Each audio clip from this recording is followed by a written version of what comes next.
Hey guys, नमस्ते जी। कैसे हो आप लोग? आशा करती हूँ आप सब अच्छे होगे, बढ़िया होगे और जी मज़े में होगे।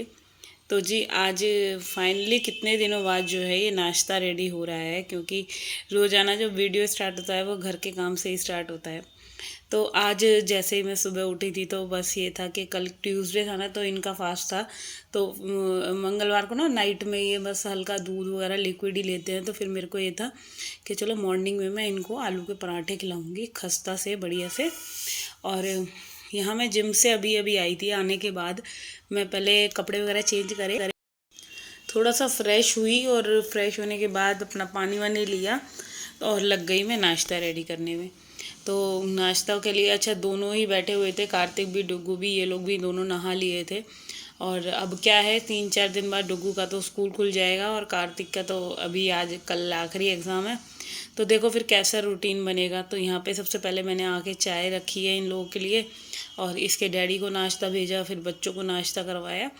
तो आज जो है पुराना वाला रूटीन ऐसे, मतलब अब जिम से आते ही सबके लिए नाश्ता रेडी करा। और हम लोग ये सोचते हैं कि चलो जिम से आने के बाद थोड़ी देर आराम कर लेंगे, रेस्ट कर लेंगे। तो जी ऐसा बिल्कुल भी नहीं होता, क्योंकि घर पे आते ही तो फिर तो इतने सारे काम दिखते हैं कि ये लगता है अगर लेट गई ना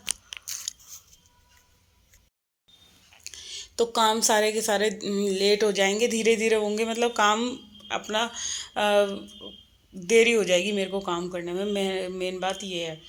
तो बस आते ही फिर मैं घर के काम में ही लग गई। सबसे पहले नाश्ता वगैरह दिया इन लोगों को, मशीन लगा रखी थी। मशीन तो अच्छा, मेरी आदत ये है जब मैं ब्रश करती हूँ ना सुबह सुबह, तो अपने लॉन्ड्री एरिया में ही ज़्यादातर ब्रश करती हूँ। तो वहीं खड़े हुए मैंने जो है मशीन लगा दी और कपड़े सारे धुल चुके थे और उनको अभी खंगालना रह गया था। तो ये काम जो था मैंने मॉर्निंग में ही सुबह निपटा दिया था। और अब जो है बस पहले कपड़े धो, पहले नाश्ता रेडी करूँगी, फिर करूँगी इन लोगों को नाश्ता वगैरह देने के बाद फिर दूसरा लॉट डालना है कपड़ों का। और ऐसे करके जो है काम स्टार्ट हुआ। तो यहाँ पे ये देख सकते हैं आप लोग के आते ही मैंने कपड़े पहले चेंज करे जो इसमें मशीन में डले हुए थे, दूसरे वाले दूसरा लॉट डाला। और अब जो है कि आज थोड़ा सा मौसम ना ऐसा लग रहा था कि जैसे दोबारा से ठंड आ गई, मगर कुछ ठंड वट थी नहीं। काम मतलब काम करते करते गर्मी लगने लगी धीरे धीरे धीरे धीरे। और यहाँ मैंने सारे जो मशीन के कपड़े थे वो एक लौट के निकाल दिए थे, दूसरा लौट डाल दिया। और कपड़े डालने से पहले मैं करती हूँ ग्रिल वगैरह साफ़। तो ये सारे काम करे। अच्छा ये छोटे छोटे से काम जो होते हैं ना, देखने में लगते ही नहीं है कि घर के कोई ऐसे हमारे इतने लंबे चौड़े काम है, बस बोलने में लग जाता है। कपड़े धोने हैं, सफाई करनी है, मगर झाड़ू पोछा और कपड़े धोना, इस काम से हटके भी इतने सारे छोटे मोटे काम हो जाते हैं ना, जो कि गिनती में आते ही नहीं हैं। तो यहाँ पे मैं ना रूम में से बेडशीट चेंज करके लाई थी, क्योंकि ये वाली बेडशीट मेरे को बच्चों के रूम वाली आज धोनी थी। होली से 2 दिन पहले की बिछी हुई थी और नंबर ही नहीं लग पा रहा था, क्योंकि कल मैंने अपने बेडरूम की धोई थी, आज एक एक रूम की मैं ऐसे करके धोती हूँ। तो यहाँ पे जो है मैंने बाथरूम में से भी जितने कपड़े पड़े हुए थे वो सारे निकाल कर ले आई। और सारे के सारे कपड़ों को पहले सबसे पहले वॉश कराया कि पहले कपड़ों का काम निपट जाएगा, उसके बाद घर की क्लीनिंग करूँगी। बैल्कनी साफ़ करनी है और क्या है कि ग्रिल वगैरह को भी साफ़ करना पड़ता है। जब हम कपड़े डालेंगे ग्रिल पे तो उससे पहले ग्रिल धुली पुछी होनी चाहिए। और अभी ये ना धूल वाली आंधी सी चल रही है, तो वही जैसे मैं साफ़ करके हटी थी आधे घंटे में ही फिर मिट्टी मिट्टी जो है पूरे जो ग्रिल पे थी वो हो गई थी। तो ऐसे करके जो है सारे काम को स्टेप बाय स्टेप करने से ये ख़त्म होता है। अच्छा सुकून ये मिलता है कि भाई काम निपट जाए, तो यही तभी तसल्ली है। क्योंकि क्या होता है ना, जब तक आप अपने घर के कपड़े अपने घर के काम जो हैं पूरे सही से कंप्लीट नहीं करोगे ना, तब तक आपको एक तसल्ली सी नहीं होगी। अच्छा मशीन में जो है कपड़े हम निकालते जाते हैं, दूसरे डालते जाते हैं, तो थोड़ा थोड़ा सर्फ भी डालना पड़ता है, क्योंकि पानी का जो जैसे भी फर्स्ट लॉट के कपड़े धुलते हैं तो फिर वो सर्फ ख़त्म हो जाता है मशीन के अंदर ना, उस सर्फ का झाग वगैरह कम हो जाते हैं। तो मैं साथ के साथ ना थोड़ा थोड़ा सर्फ और डालती रहती हूँ जितनी बार भी कपड़े डलेंगे। तो आज मेरे को धोना है मम्मी का कंबल, सारे कंबल धुल गए थे तो बस एक वही कंबल रह गया था। तो आज मैंने पहले ही सोच लिया था, मैं जिम से आई थी ना, कि आज वो वाला कंबल और धो के रख दूँगी, क्योंकि फैली हुई चीज़ें बहुत बुरी लगती हैं। वो बेड पे रखा हुआ रहता है और अब तो वो ओढ़ भी नहीं रही थी कई दिन से। तो फिर मेरे को लगा नहीं, आज मैं जो है आके सबसे पहले कंबल ही मशीन में धोना है मैंने। तो बस यहाँ पे ये सारे कपड़े धुल जाएंगे ना, तो इसी मशीन के पानी में उस कंबल को घुमाऊंगी आधा आधा करके, जो कि अच्छे से साफ़ हो जाएगा। तो बस यहाँ पे जो है ये सारे कपड़े धुल गए थे, और सबसे पहले जो धुले हुए कपड़े थे उनको डालूंगी, फिर इसके बाद जो है और कुछ ही काम में लगूंगी। अच्छा, कभी कभी तो इतनी तबीयत ख़राब हो जाती है, मन ही नहीं करता कि वीडियो भी बनाओ या घर के काम करो। और बट कभी कभी ऐसे हो जाता है, इतनी एनर्जी सी फील होती है कि बस जल्दी जल्दी सारे काम कंप्लीट कर दूँ, ये वाला भी कर लूँ, वो वाला भी कर लूँ। एक क्या होता है, कई बार ना तबीयत थोड़ी सी ऐसी होती है, बीपी वगैरह डाउन होता है। तो कल तबीयत बहुत ज़्यादा मेरी लो लो सी हो रही थी, इतनी थकान सी हो रही थी, मन ही नहीं कर रहा था कि मैं कुछ काम करूं। बट आज थोड़ा सा ठीक महसूस कर रही थी मैं, कि आज तो लग रहा था कि हाँ काम कर रही हूँ। और कल तो मैंने कुछ इतना ज़्यादा काम भी नहीं करा था, कि सारे जो बैल्कनी वगैरह ये तो मैंने छोड़ ही दी थी, कल करा ही नहीं, हिम्मत ही नहीं हो रही थी, क्योंकि कल हेल्पर भी नहीं आई थी।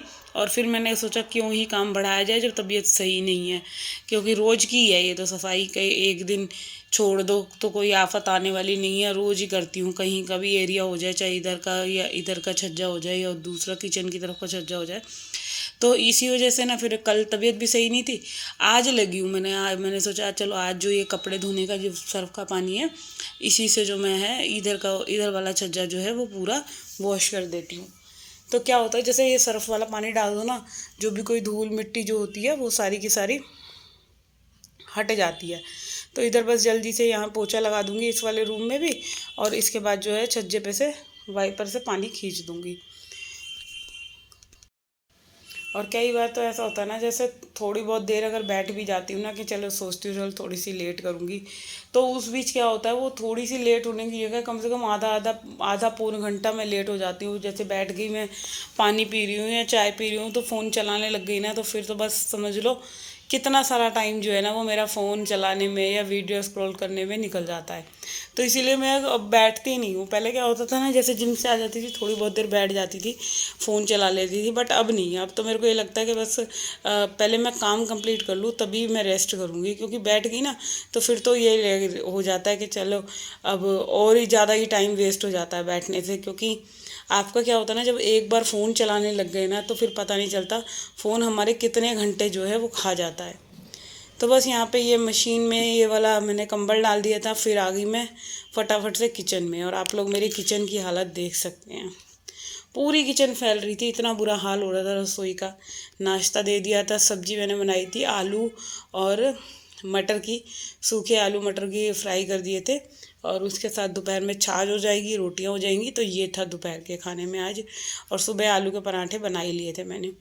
अच्छा, स्टफिंग बची हुई थी, कि तो बच्चे तो वो सब्जी से खाएंगे नहीं, उनके लिए मैं दोपहर में भी आलू की ना रोटी टाइप सी बना दूंगी, हल्का मतलब देसी घी लगा के।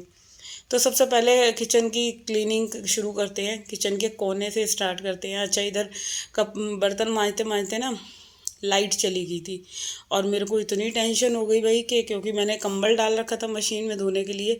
फिर यही लगा अरे यार लाइट चली गई, ये कंबल कैसे धुलेगा। तो बस ऐसे ही मन में सोच रही थी, और इतनी देर में तो लाइट आ भी गई दोबारा। बड़ा एकदम से ना लाइट चली जाती है, तो ये देखो आप लोग देख सकते हो, बड़ा एकदम मेरे को ना इतनी टेंशन सी हो गई। मैंने कहा हे राम, मैंने आज क्या काम फैला लिया कि लाइट ही चली गई है। बट वो भगवान ने कहता है, भगवान कहता है कोई बात नहीं, परीक्षा का हर एक चीज़ का हल है। तो थोड़ी देर बाद लाइट आ गई थी। और यहाँ पे जो है ये इतने सारे बर्तन ढेर हो रहे थे ना, ये सुबह के ही हैं, जो नाश्ता बनाया या सब्जी बनाई या आलू बॉईल करे। और बस अब फटाफट फटाफट सारे बर्तनों को मैं साफ़ करूँगी। अच्छा, बर्तन साफ़ करने में टाइम लग गया आज, क्योंकि बहुत ज़्यादा बर्तन हो रहे थे। मसालदानी वगैरह भी मैंने खाली कर ली थी। और मसालदानी का तो क्या होता है ना, मेरा हर तीसरे चौथे दिन तो मुझे साफ़ करनी पड़ जाती है, गंदी हो जाती है। तो फिर यही रहता है कि चलो गंदी चीज़ रखनी ही क्यों, साथ के साथ साफ़ ही ना कर दे इससे। तो यहाँ पे ना बड़े बर्तनों को ना मैं धो धो कर अलग रख रही थी, क्योंकि टोकरी के अंदर तो आने वाले नहीं थे, बर्तन भर जाते हैं। जो बड़ी बड़ी थाल वगैरह थी ना, तो वो मैंने धो के अलग रख दी। और जो ये चायदान होता है ना, ये चाय की फ्राई आज मतलब थोड़ा सा जला हुआ सा रह गया था, तो मैंने इसको उठा के भिगो के रख दिया। फिर जो है उसके बाद जैसे भीग जाता है ना बर्तन, तो अच्छे से साफ़ हो जाता है फिर। तो बस यहाँ पे अब मैं जल्दी जल्दी से फटाफट फटाफट सारे बर्तन लगाती चलूँगी। सब बर्तनों को पोंछ पोंछ के और बर्तन लग जाएंगे। इसके बाद जो है पूरा रसोई का काउंटर टॉप जो है। अच्छा, एक चीज़ और होती है, जब हम बर्तन लगाते हैं ना, तो आप कोई भी कैबिनेट खोलते हो तो साथ के साथ अगर हम वहाँ भी कपड़ा मार दें, जैसे कोई भी बर्तन लगा रही हो, चाहे कटोरी लगा रहे हैं, गिलास लगा रहे हैं, प्लेट्स लगा रहे हैं, तो आप वो चीज़ें भी सारी अब जैसे मेरी कटोरियाँ रखने वाली जो कैबिनेट है, ये थोड़ी सी उथल पुथल हो रखी थी, तो अभी मैं ना साथ के साथ इसको भी साफ़ करके जो है ना वो ठीक से लगा दूँगी। और पूरे सही से करके लगा दी ना, फिर अच्छी भी लग रही थी। और अपने ही हाथों से मेरे से ये चीज़ें फैलती हैं, और जब समेट के लगाना पड़ता है तो फिर कई बार मुझे आलस भी आता है। मगर चलो कोई बात नहीं, ये छोटी मोटी सी सफाई जो है ये पूरी मैंने कंप्लीट कर दी, सारे बर्तन लगा दिए। अब बारी आ गई थी मसालदानी की। तो मसालदानी अभी मेरे पास टाइम नहीं था जो मेरे को इसको फिल करती। मैं अभी सारे जो डिब्बियाँ हैं इनको पोंछ पोंछ के ऐसे ही लगा दूँगी, और बाद में जो है इसको भर लूँगी बाद में। और यहाँ पे जो है पूरी रसोई मेरी काफ़ी हद तक जो है पूरी कंप्लीट क्लीन हो गई थी। तो आप लोग देख सकते हैं, अब जो बारी है वो सिर्फ सिंक रह गई है। बाहर से कैबिनेट वगैरह भी साफ़ कर दी, जो चूल्हा था गैस का वो भी मैंने पोंछ दिया था। और एक ना बड़ा पॉलीथीन कर लेती हूँ, जब भी मैं ऐसे किचन साफ़ करती हूँ तो बड़े पॉलीथीन में जो है सारा कूड़ा वगैरह उसके अंदर भर देती हूँ। अब एक एक चीज़ करके मैंने पूरी क्लीन कर ली सारी की सारी कैबिनेट। और यहाँ पे मैं करूँगी अपने इस वाले वीडियो का एंड, और होप करती हूँ अगर वीडियो थोड़ा बहुत भी अच्छा लगा है तो भाई जल्दी से मेरे चैनल को सब्सक्राइब कर दो, जिस किसी ने भी नहीं करा है। और जिसने कर रखा है वो वीडियो पे कमेंट कर सकता है और शेयर कर सकता है। तो बस यहाँ पे जो है पूरा किचन साफ़ हो गया है। अब बारी आएगी हमारी सिंक की। और एक चीज़ और है, सिंक के नीचे भी ना बिल्कुल अच्छे से एक बार सुखा दो तो बिल्कुल साफ़ हो जाती है रसोई।